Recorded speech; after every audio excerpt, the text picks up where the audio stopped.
Shalom.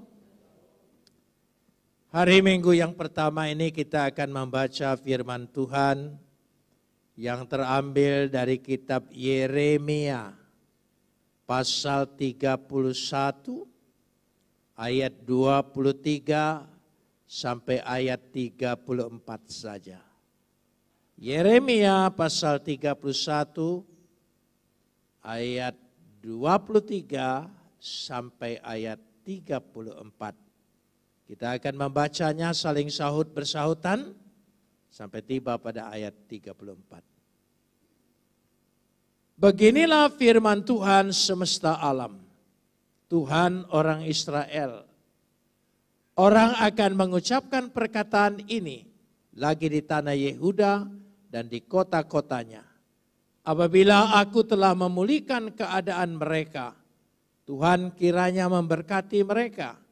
Hai tempat kediaman kebenaran, hai gunung yang kudus. Ayat 24.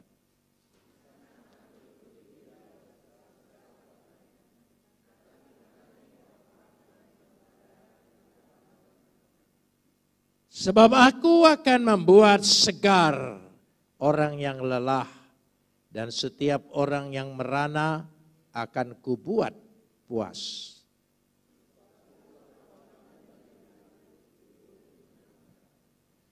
Sesungguhnya waktunya akan datang, demikianlah firman Tuhan, bahwa aku akan melimpahi kaum Israel, kaum Yehuda, dengan benih manusia dan benih hewan.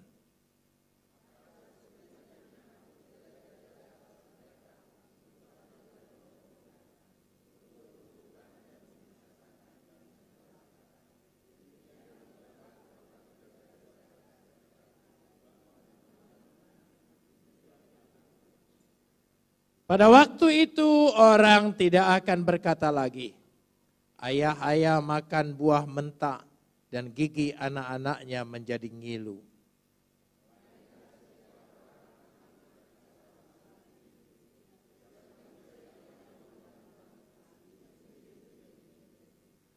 Sesungguhnya akan datang waktunya, demikianlah firman Tuhan, aku akan mengadakan perjanjian baru dengan kaum Israel dan kaum Yehuda.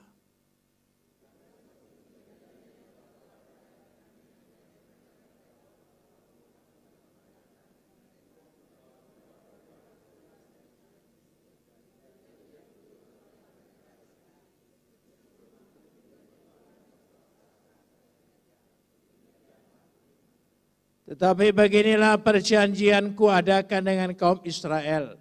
Sesudah waktu itu, demikianlah firman Tuhan, aku akan menaruh Tauratku dalam batin mereka dan menuliskannya dalam hati mereka. Maka aku akan menjadi Tuhan mereka dan mereka akan menjadi umatku.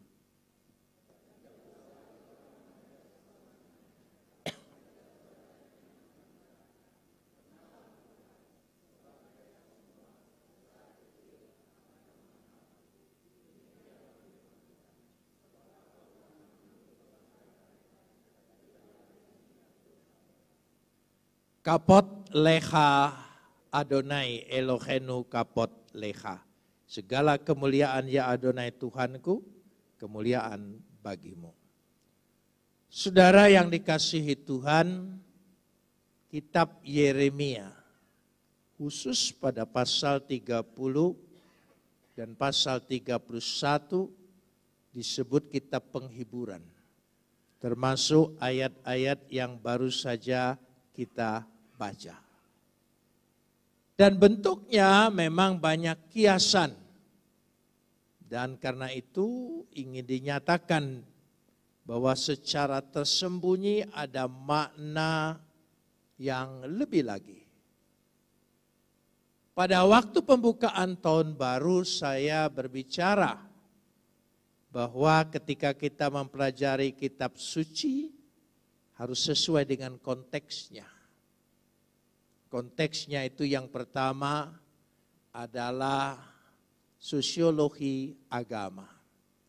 Apa yang dimaksudkan dengan sosiologi agama? Yaitu artinya keadaan masyarakat pada waktu itu. tataannya, serta etika moral, adat istiadat masyarakat pada waktu itu. Itu menentukan pesan itu. Supaya kita tidak salah menafsirkan pesan itu dengan konteksnya sekarang. Saya kasih contoh. Kalau saudara membaca kitab Wahyu, maka akan datang naga yang besar itu, dan itu menggambarkan artinya kejahatan setan dengan kemurkaannya. Konteks masyarakat seperti itu tidak bisa saudara samakan arti naga dengan bagi masyarakat Tionghoa. Beda sekali. Jadi tidak bisa dipukul rata. Kita harus melihat konteksnya itu. Yang kedua, kita melihat ada sejarah, yaitu yang berlaku saat itu. Ketika mereka dibuang di Mesir, dibuang di Babel, ya, mereka dibuang ke Media, Persia. Kita harus melihat konteks itu semua.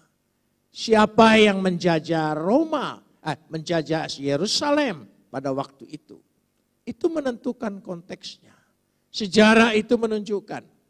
Karena itu tempat-tempat itu nama-namanya sangat akurat.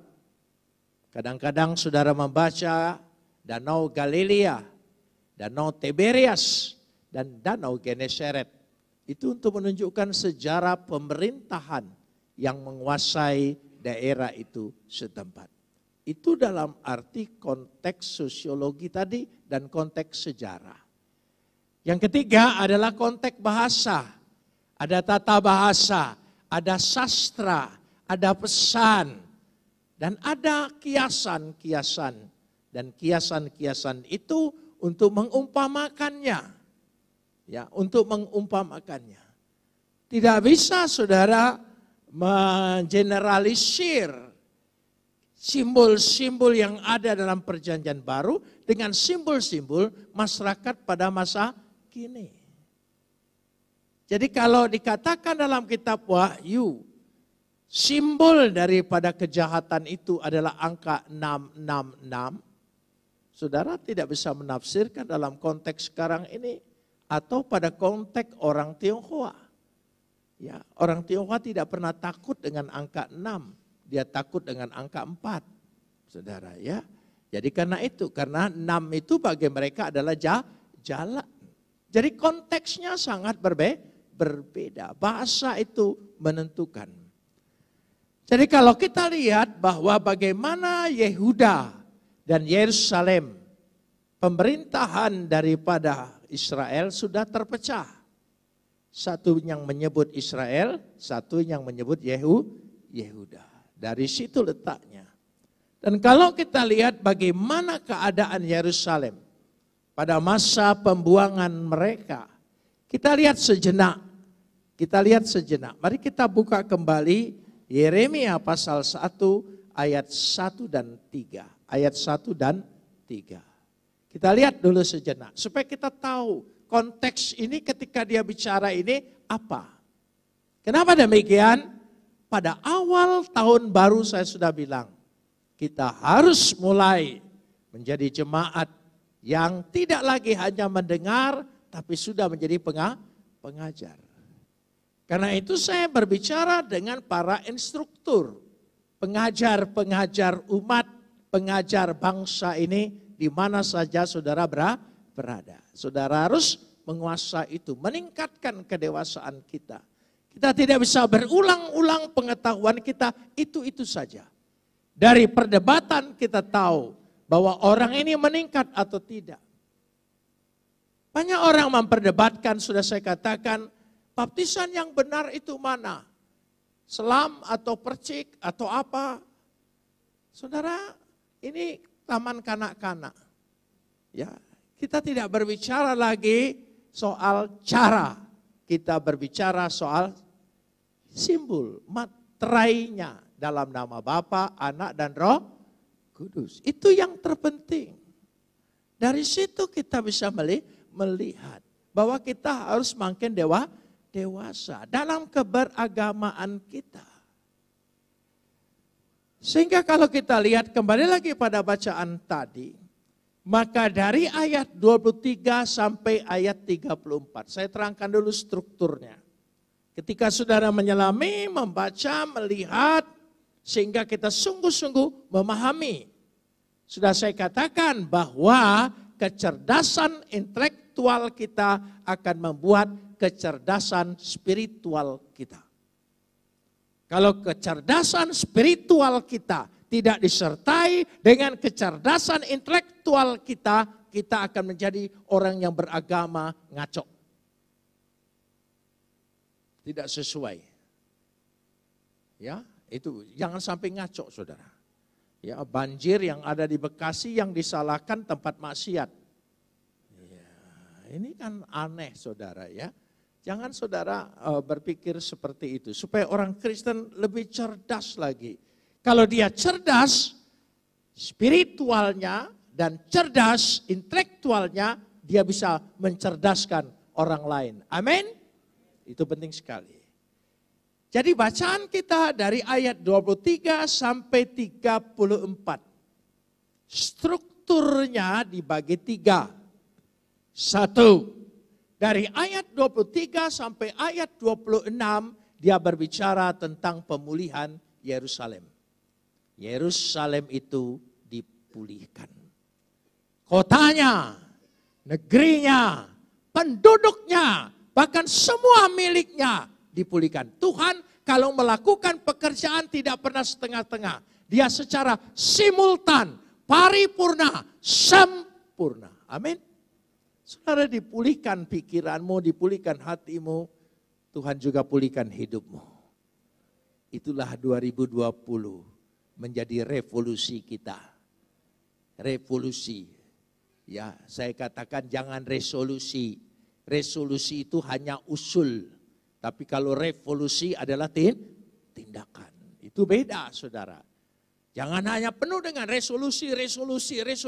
Gak ada tindakan. Ya, kita harus revolusi. Jadi kalau orang tanya, apa resolusimu tahun 2020? Oh bukan, saya bukan resolusi lagi. Saya sudah revolusi. Revolusi kita bukan ingin mengganti kekuasaan di negara ini. Revolusi itu adalah sebuah tindakan yang drastis. Saudara ingin berubah? Saudara ingin maju? Saudara ingin punya masa depan yang baik? Itu tergantung dengan tindakanmu. Kalau engkau menunda-nunda tindakan, engkau tidak akan berubah.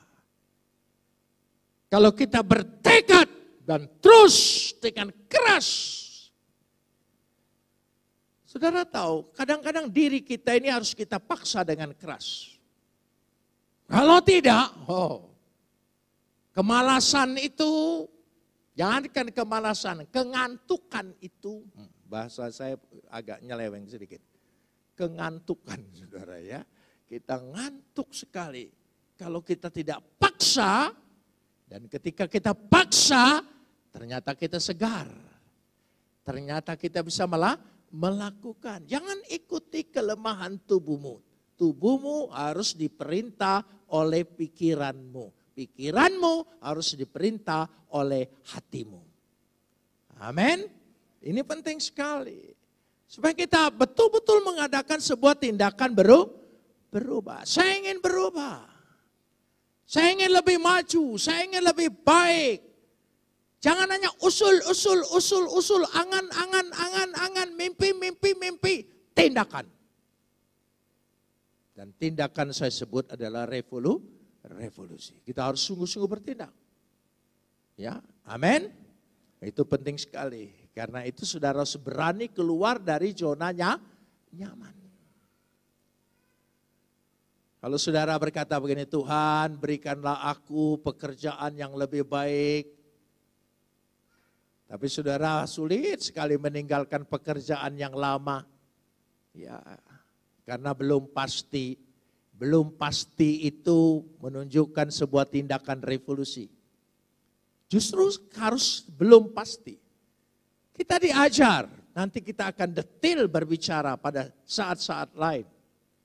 Ya. Abraham adalah anaknya Terah. Anaknya Terah. Tera adalah penguasa kota, penguasa negeri. Dia bisa anaknya yang meninggal, bapaknya Lot, maka satu kota diganti namanya menjadi Haran.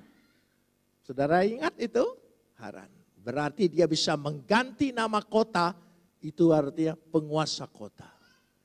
Betapa nyamannya Abraham tinggal di sana.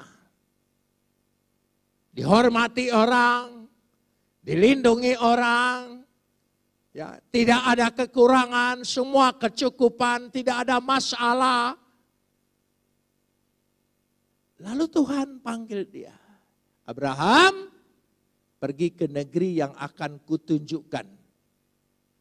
Yang akan kutunjukkan. Itu proses yang kita tidak tahu dengan pasti. Justru di situ. Kadang-kadang Tuhan suka bercanda, saya katakan. Tuhan suka bercanda. Ya, kutunjukkan negeri yang bakal kutunjukkan. Tuhan tidak menunjukkan ke mana. Ya, Abraham juga tidak bertanya, mana? Di kota apa? Penduduknya bagaimana? Kesempatannya bagaimana? Masa depannya bagaimana? Enggak. Iman itu memerlukan keberanian. Amin. Iman memerlukan keberanian. Kalau saudara pikir prospekmu dalam pekerjaan itu, usaha itu, tidak memungkinkan ada perkembangan lebih baik untuk hidupmu, dan engkau melihat ada prospek di sana, dan engkau lihat meskipun di sana belum ada kepastian, bertindak. Ya, jalanin proses itu. Saya percaya berkat Tuhan melimpah atas hidupmu. Orang yang berani bertindak, orang yang bakal menikmati keberhasilan. Ya, jangan hanya doa supaya sukses berhasil. Orang sukses tapi tidak ada tindakannya, tidak sukses dia. Dia harus berani, ada keberanian menerima mujizat. Abraham berani tinggalkan semua, menjadi titik nol. Berjalan, dipimpin tanpa tahu tujuannya apa, kemana. Coba saudara, Tuhan suka bercanda. Tapi yang kedua, Tuhan suka surprise. Surprise-nya Abraham punya keturunan. Dia bukan hanya penguasa kota. Dia akan menjadi bapak banyak bangsa di tengah dunia. Lebih dahsyat dari bapaknya Tera. Kalau dulu disebut anak penguasa kota, sekarang dia bapak. Coba perhatikan. Kalau dulu masih di Tera, dia hanya anak penguasa kota. Tapi setelah keluar, dia menjadi bapak banyak bangsa. Ada peningkatan? Peningkatan. Jadi kita lihat di situ. Jadi sama halnya dengan Yerusalem di zaman Yeremia ini. Mereka dibuang, mereka jadi budak. Ya. Tapi di sana ada harapan. Bukan hanya bapak banyak bangsa. Dari tidak mungkin punya anak, mempunyai anak. Dari tidak mungkin diberkati, diberkati. Lebih luas lagi daerahnya. Dahsyat. Saudara, sesuatu yang tidak, keadaan itu bisa berubah. Percayalah, keadaan itu bisa berubah. Yang penting kita punya keberanian iman untuk bertindak. Percaya, Tuhan sanggup mengubah keadaan kita. Amin. Kita baca di sini, tadi bacaannya jelas. Dia kadang-kadang tidak memakai kata samaran, kata jelas sekali. Aku akan memulihkan engkau, aku akan bertindak.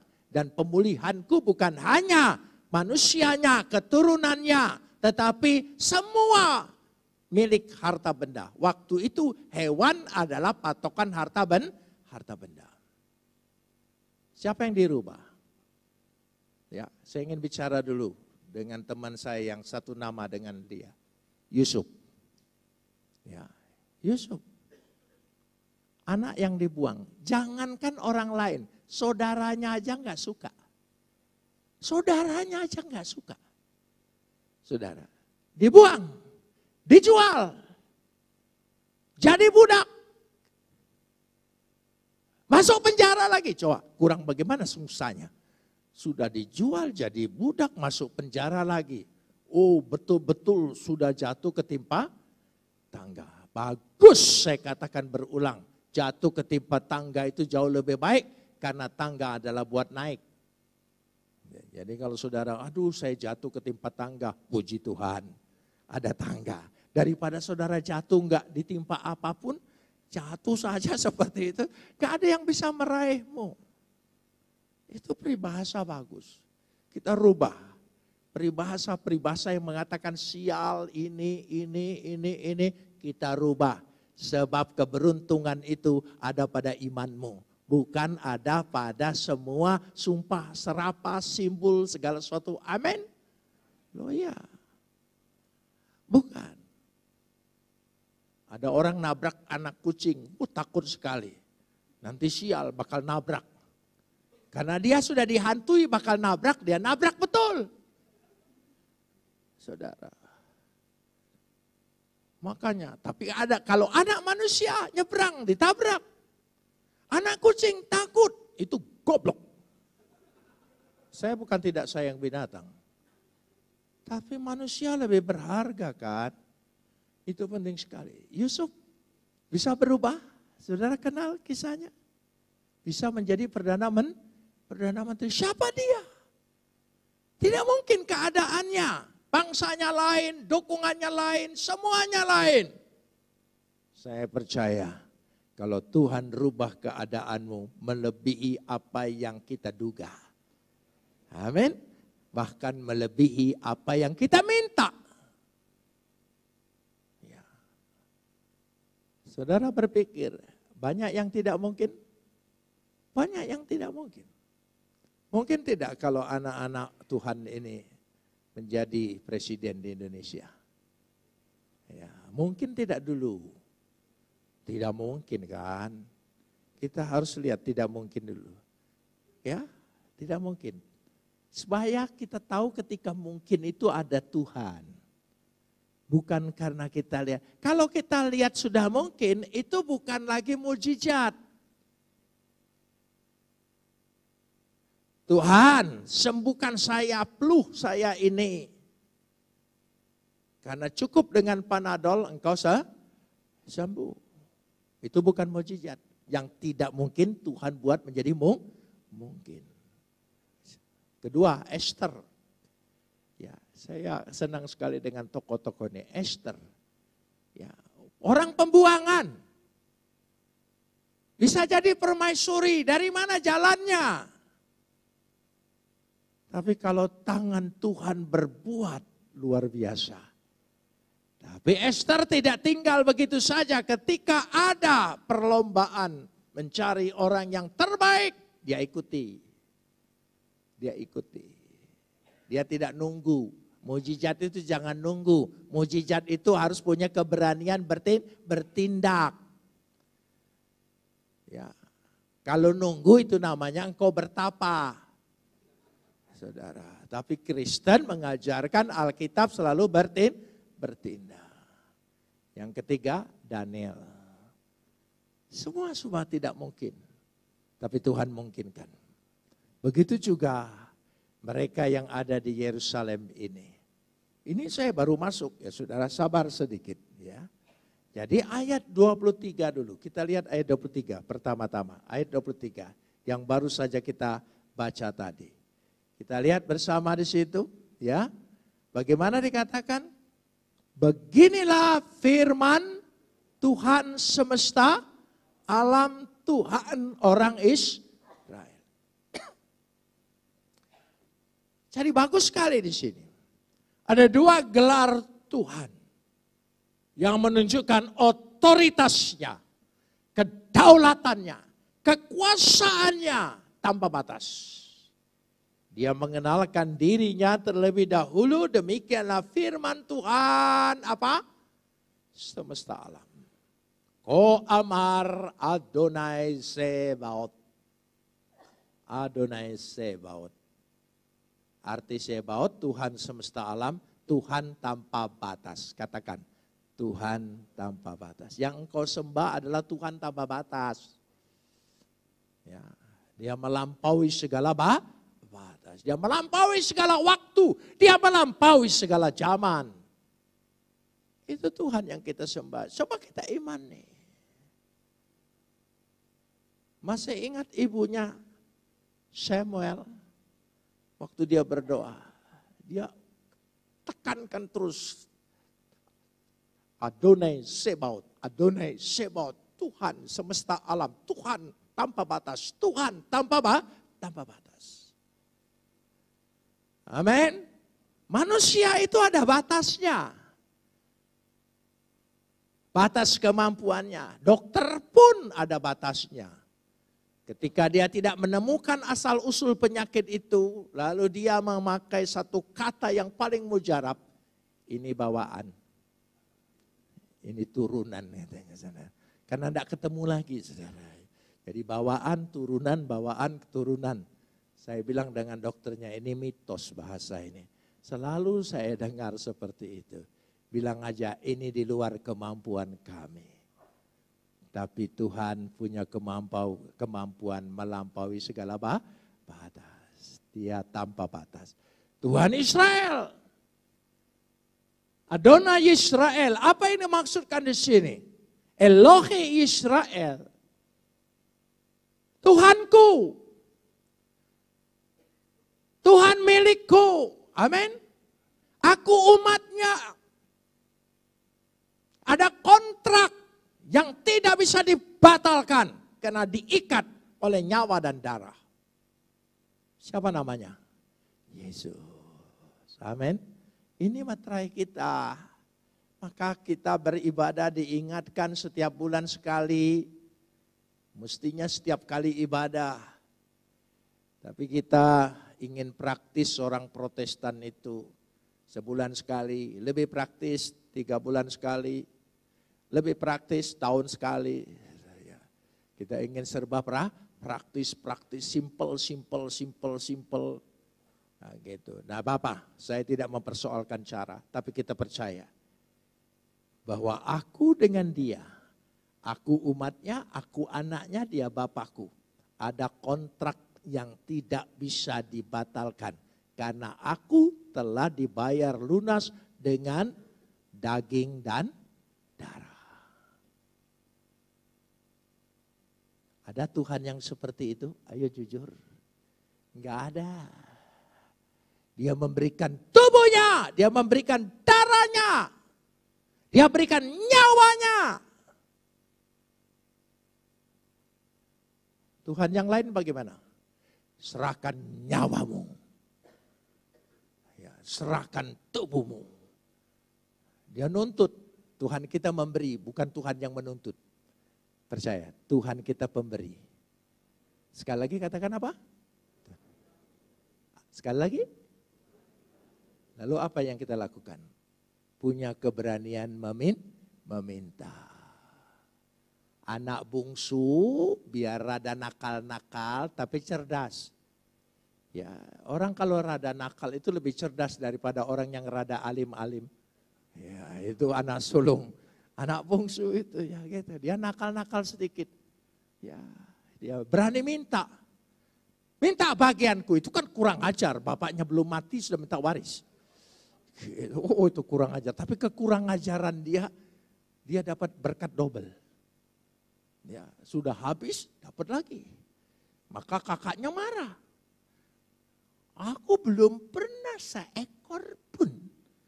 Bapaknya bilang kau kan sama dengan aku, milikku milik engkau, tapi kau tidak punya keberanian minta, lu goblok. Nah, gitu. Saudara, Tuhan kita Tuhan pemberi. Kita harus punya keberanian untuk apa? Meminta. Tuhan kita terbuka bahkan berkata, ayatnya pasti saudara hafal karena ayat itu sangat populer. Mintalah apa saja yang kau kehendaki aku akan beritahu ayatnya. Hafal ayatnya? Sudah ditandain ayatnya? Pertanyaan saya, punya keberanian enggak? Di situ letaknya. Kita seringkali tidak punya keberanian. Kita lanjutkan sekarang ini. Pada ayat 23 ini. Masih ayat 23. Kalau tidak selesai, nanti dilanjutkan khotbah yang selanjutnya. Ya. Orang akan mengucapkan perkataan ini. Lagi di tanah Yehuda dan di kota-kotanya. Apabila aku, tolong sambung. Telah apa? Memulihkan. Besufi et sefutam. Besuf. Sebetulnya membawa mereka kembali dari pembuangan. Aku memulihkan. Sekali lagi kita baca di sini. Bagus sekali. Besufi et sefutam. Apa? Apabila aku telah memulihkan keadaan mereka. Saudara, ada bukti telah dipulihkan? Apa yang dipulihkan? Keadaannya. Coba kita baca. Apabila Tuhan telah memulihkan keadaan kami. Amin. Amin. Coba baca ayat ini menjadi milikmu. Apabila Tuhan telah memulihkan keadaan aku atau keadaan kami. Amin. Saudara ingin dipulihkan keadaanmu? Kan banyak keadaan yang tidak menyenangkan hidup kita. Banyak keadaan yang cukup darurat. Keadaan pengungsi. Ya, dari situ kita ingin dipulihkan. Tuhan itu bertindak, saya katakan tadi. Tuhan bukan hanya pandai bertutur kata tapi tidak ada tindakan. Enggak, bukan itu saudara ya. Ya itu, saudara cerdas langsung ngerti maksud saya. Ya dikatakan di situ. Jadi kita baca sekarang ini, kita baca lagi. Ya, ayat 23, masih ayat 23. Bagus sekali. Tuhan kiranya memberkati engkau. Hai tempat kediaman kebenaran. Hai gunung yang kudus. Yefarechecha Adonai Neveshedek Har HaKodesh. Ya, Tuhan memulihkan. Ya, dikatakan sini. Tuhan memberkati Yefarechecha. Ya, tidak ada kata kiranya, enggak ada. Tuhan memberkati, itu saja. Kiranya itu menurut sastra bahasa Indonesia yang lama adalah dalam posisi doa. Tapi untuk bahasa anak sekarang itu berarti belum pasti. Maka kalau dibaca dengan bahasa aslinya dikatakannya Yefarechecha Adonai, Tuhan memberkati. Amin. Tuhan memberkati. Katakan lagi apa? Tuhan memberkati.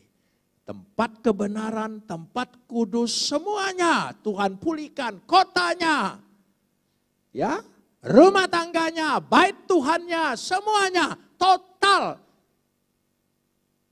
Sampai segala peliharaannya Tuhan pulihkan.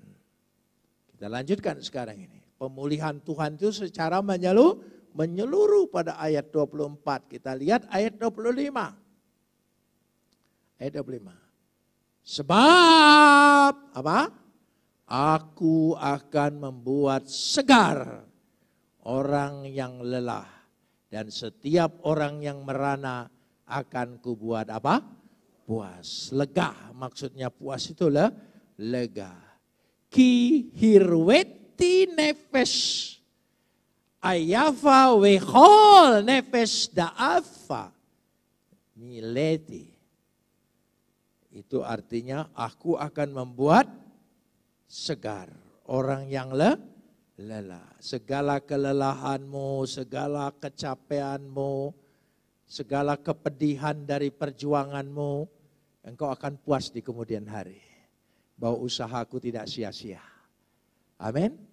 Saudara membesarkan anak tidak sia-sia. Saudara membiayain anak studi sekolah. Siapa yang tidak capek sih membiayainya? Ya. Apalagi anaknya banyak. Untung sekarang masih sedikit-sedikit. Coba Orang tua kita dulu 12, 11, minimal 9. Kalau saudara semua sekolah, semua jadi. Itu, padahal ibunya hanya inang-inang di Pasar Senen. Tapi luar biasa ya saudara. Tapi anak sekarang tidak ada yang modern kepada orang tua. Tidak ada anak yang berpikir aku ingin menyekolahkan orang tuaku. Tidak ada saudara. Tidak ada saudara. Jadi percayalah, semua jerih payahmu pada hasilnya, perhatikan ayat ini. Sebab aku akan membuat segar orang yang lelah. Lelahmu terbayar. Amin. Lelahmu memuaskan. Amin. Dia puas sekali dikatakan. Dan setiap orang yang merana akan kubuat lega. Tidak merana lagi. Amin. Baca Matius 11 ayat 28. Matius 11 ayat 28. Matius 11 ayat 28. Coba kita lihat. Ya, 11. Marilah apa? Kepadaku. Tolong sambung. Semua yang letih lesu dan berbeban berat. Oh, gara-gara ayat ini kita lebih lagi. Mari. Amin. Datang kepada Dia. Amin. Loh, ini penting sekali. Ya, sehingga pada ayat 26 nanti kita bisa melihat ya, tidurku. Coba ayat 26. Sebab aku di sini nabi. Nabi. Bukan aku Tuhan. Sebab aku bangun dan melihat apa? Tidurku menyenangkan. Kenapa maksudnya? Ketika aku bangun, semua beres. Semua hasilnya menyenangkan. Coba kalau hasilnya tidak beres, tidurnya aja nggak nyenyak. Kepikiran terus. Kita bukan tidur, mikir. Dan mikirnya tidak ada di end-nya. Nggak ada tamatnya. Habis mikir, mikir lagi, mikir lagi, mikir lagi. Terus pikiran kita. Sepanjang malam kita tidak tidur. Tapi dikatakan di situ kita akan tidur dengan nyenyak. Semuanya itu. Ya. Keadaan yang berbalik akan dilakukan dari ayat 27 dan 30. Saya tidak baca semua. Keadaan yang bertentangan, yang berbalik. Ya, semuanya. Kalau tadinya kita seperti dicabut dan dirobohkan. Ya, tetapi kenyataannya Tuhan balik menjadi membangun dan menanam. Sebab Tuhan ketika Dia menegur umatnya, mendatangkan hukuman kepada kita, Dia tidak membinasakan kita. Dia memberkati kita. Dia memberikan jalan keluar kepada kita. Selanjutnya, kalau dulu semua harus bergantung baik dengan orang tua, baik dengan imam, baik dengan institusi agama. Tapi perjanjian baru, engkau cukup berhubungan dengan Yesus. Semua itu tidak ada gunanya. Amin. Ya, kita tidak punya perantaraan lagi kecuali hanya Yesus. Kita tidak bergantung. Kalau dulu bergantung. Dia tidak bisa mengaku dosa sendiri orang Israel. Dia harus datang ke bait Tuhan. Dia tidak bisa potong sendiri. Harus dipotong di bait Tuhan. Dari situ. Dan bait Tuhan imam yang menentukan binatang ini layak atau tidak. Repot hukum Taurat itu. Bergantung sekali. Tuhan kasih kelonggaran. Sekarang aku sendiri bersama engkau. Jika engkau mengaku, aku ampuni. Jika engkau memohon, aku beri. Amin. Itu maksudnya perjanjian baru. Langsung kita. Tidak ada institusi baik Tuhan berkuasa lagi atas kerohanian kita. Tidak ada. Itu yang dimaksudkan tidak ada lagi yang bakal mengajar engkau. Jangan saudara pikir ayat ini saudara pakai secara harfiah. Kenapa tidak ikut kelompok pendidikan, kelompok pembelajaran? Kan ayatnya bilang tidak perlu ada orang mengajar aku lagi. Tapi saya pernah ketemu umat model begini gobloknya. Dia sodorin ayatnya seperti ini, saudara. Dia tidak mengerti itu maksudnya di situ tidak ada yang lagi menjadi tuan atas rohanimu. Kita tidak bergantung lagi. Makanya tidak ada majelis ulama Kristen. Enggak ada, saudara. Kita tidak bergantung dengan institusi itu. Haram dan halal engkau tentukan sendiri. Amin. Iya, enggak perlu dikomando. Gitu. Saya babi haram.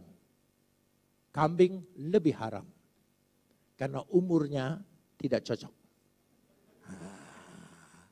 Jadi kita lihat. Udang. Ya, saya tentukan sendiri. Kepalanya haram. Badannya halal.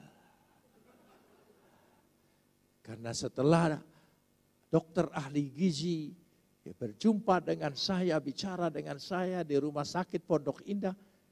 Ternyata mitos kalau udang itu adalah kolesterol. Lalu dia katakan yang kolesterol itu kepalanya. Waduh. Padahal udang Palembang itu yang enak kepalanya. Tapi untuk saya haram.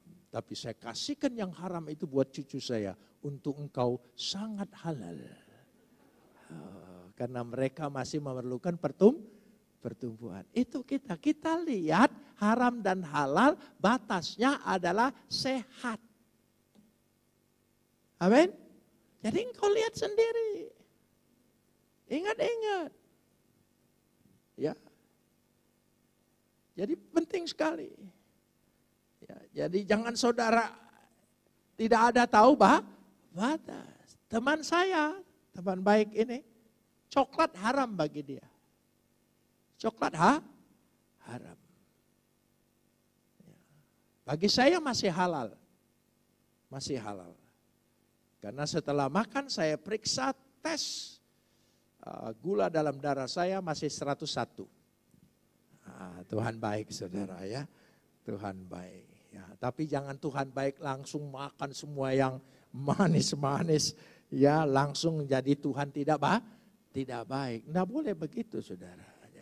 Jadi sadar diri gitu, sadar diri. Jadi kita lihat bersama ada perjanjian baru. Aku akan mengadakan perjanjian baru.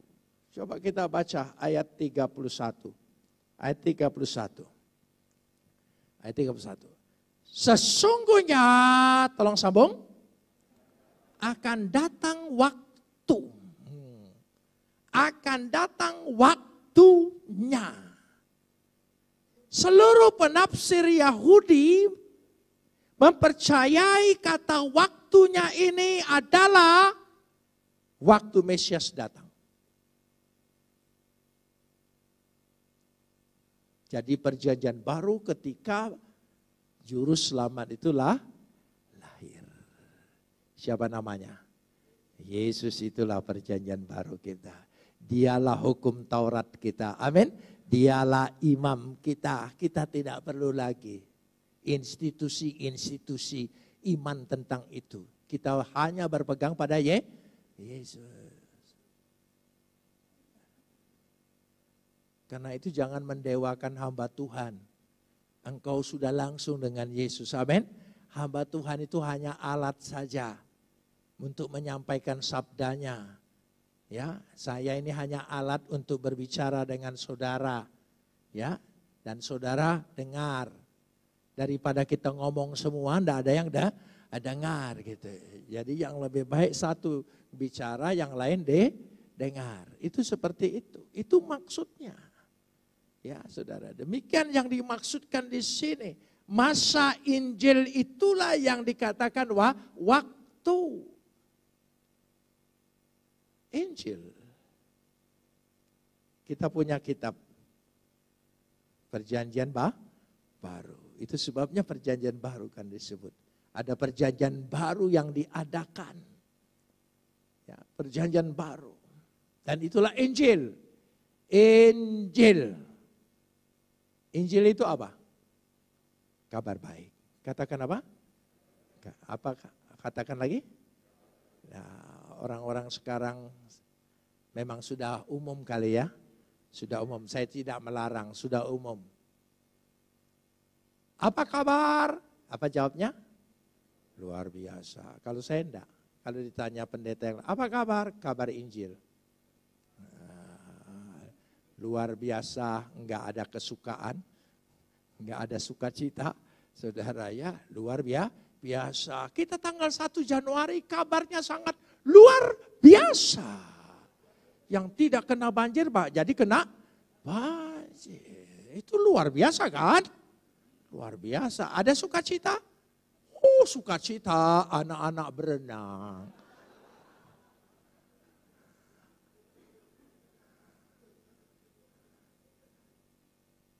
Mestinya bodoh itu ditutupin, saudara ya. Jangan terlalu diobral gitu ya.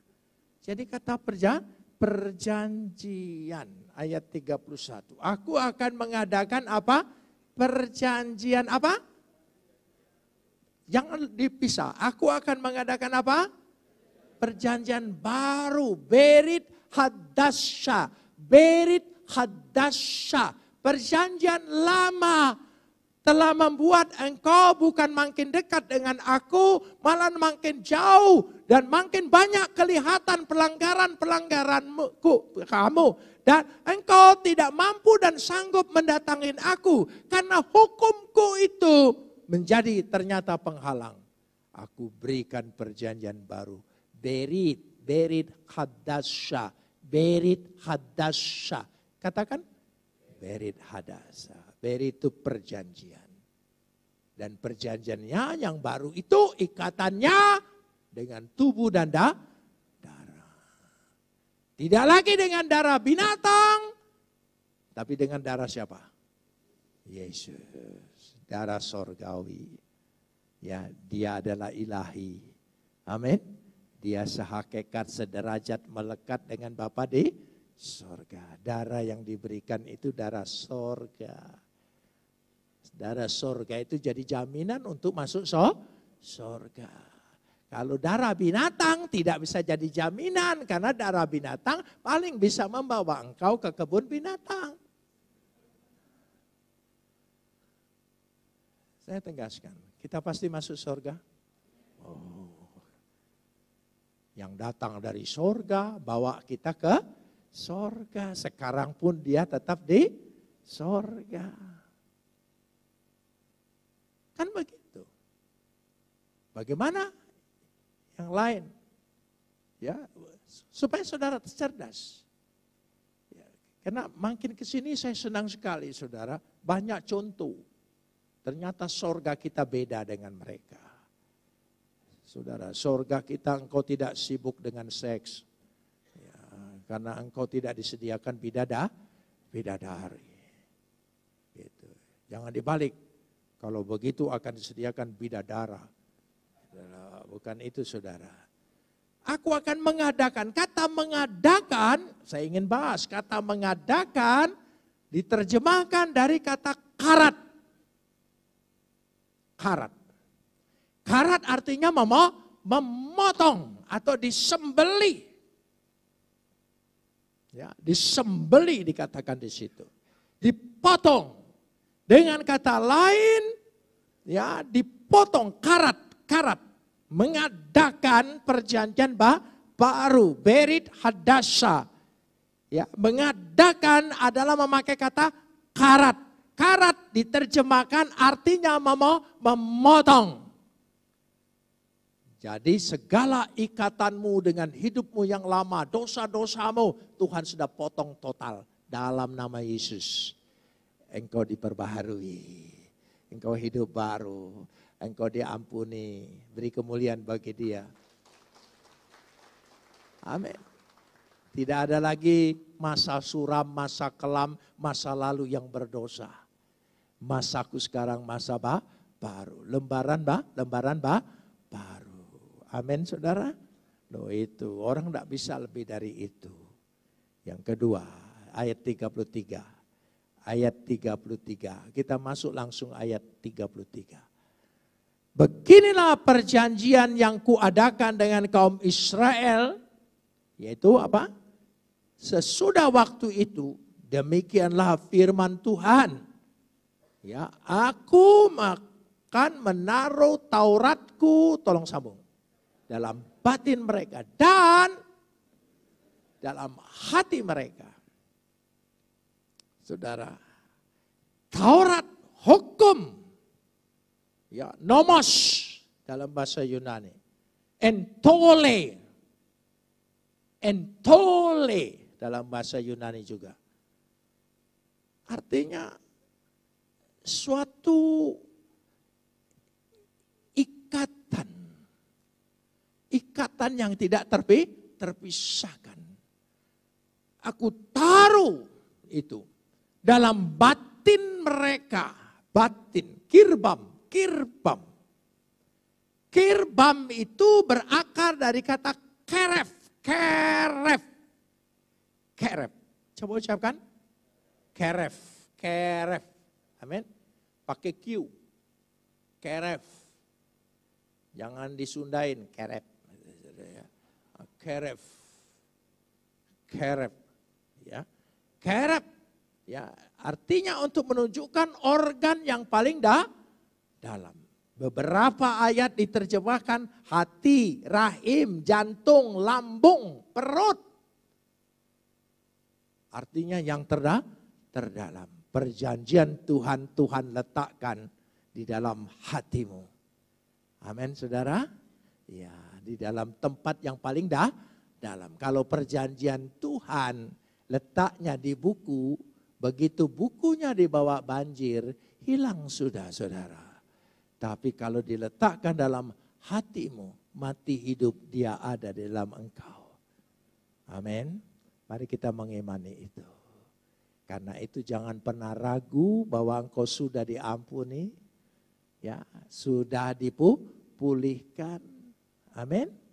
Aibmu sudah dihapus sama sekali.